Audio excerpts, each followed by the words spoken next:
Let's get ready to rumble!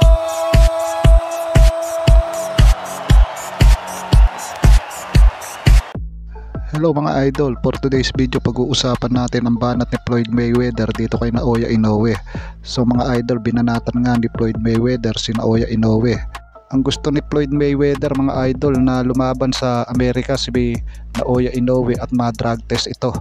Mukhang nakalimutan mga idol ni Floyd Mayweather na lumaro na sa Amerika dati si Naoya Inoue, yung laban nila kay Michael Dasmariñas mga idol.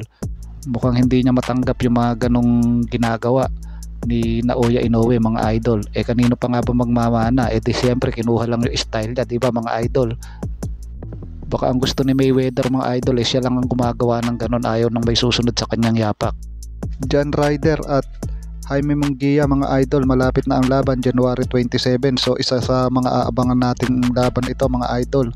Kung matatandaan nyo nga na kay Freddie Roach na itong si Jaime Munguia. So sinabi nga ni Freddie Roach complete fighter na daw itong si Jaime Munguia mga idol. So malalaman natin yan kung talagang complete fighter na siya at kaya niyang patulugin itong si John Ryder mga idol.